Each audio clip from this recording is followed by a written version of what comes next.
Welcome back. The start of Arizona Theater Company's 52nd season is just around the corner, and it's the first full set of shows that were selected, influenced, and directed by new artistic director David Ivers, who actually joins me now once again. David, so good to see you again. You too. Thanks for having me back. Last time I saw you, I think, was back in January when you were sort of getting your feet wet here in Tucson. Yes. You might have come on one more time after that, but let's talk about how you and your family have been acclimating to Tucson. I think it was January, and I think it was less hot.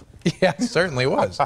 But we're acclimating in a terrific way. I mean, we still love it, and I feel like we're settled. The kids are back in school, and I think I have a better understanding of the communities we serve, and feel great about where we're heading. That's great. I mean, Tucson is very welcoming, so it's not hard to sort of get used to being here. Very true. And so, like I was saying, the new season is really reflective of what you see for the future of ATC. So give us an idea of what went into selecting the shows and what we can really expect. Sure. I sort of start with a couple things when I'm picking the season, which is I think one is obvious, which is balance. Like I'm new here, so we didn't want to paint the theater neon green all of a sudden and have those people that have been longtime supporters say, "What is going on with our beloved organization?"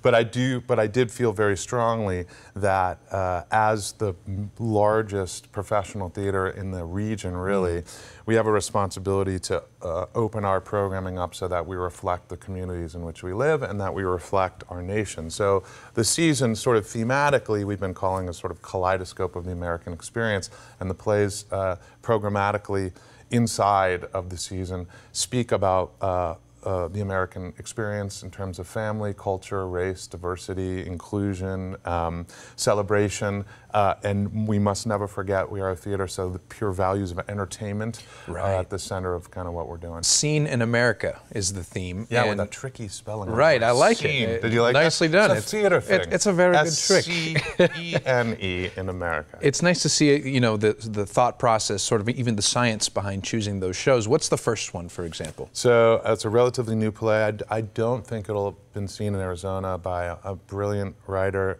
by the name of Karen Zacharias. And she's written a play called Native Gardens, which is an unpoliticized comedy about a fence in the backyard of two couples.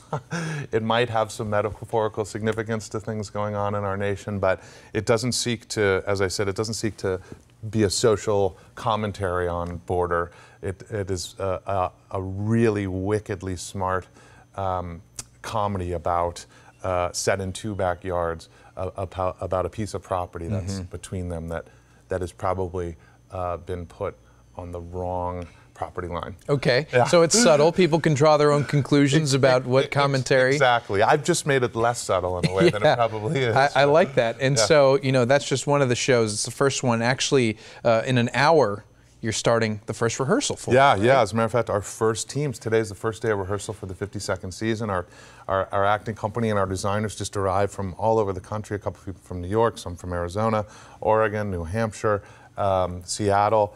That we have a rehearsal today and a big company meet and greet tomorrow, and Native Gardens is in the hall. The set's nearing completion in our studios. Oh my gosh, already. And yeah, I mean, it goes on stage in like 3.5 weeks. How exciting is that? And that's just one of the shows, and then you like to involve more classic shows too, like The Music Man, for example. Yeah, The Music Man, you know, I will admit to that being a bit selfish. It's one of my favorite musicals, but it also felt like in our country a really good time to have maybe someone waltz in from outside of a town who might be cloaked a little bit in charlatan kind of feel, who's maybe selling a false bag of goods, but actually gets transformed by a community by love, and finds, as he attempts to bring this mythical boys band to River City, that his usual trade of escaping, as he says, he gets his foot caught in the door, Professor Harold Hill, because he is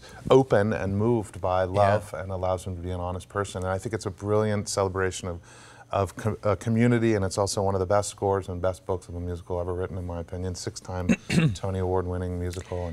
And having said all of that, we need the community support, of course. You know, people can buy their tickets online now. They can buy the season passes too.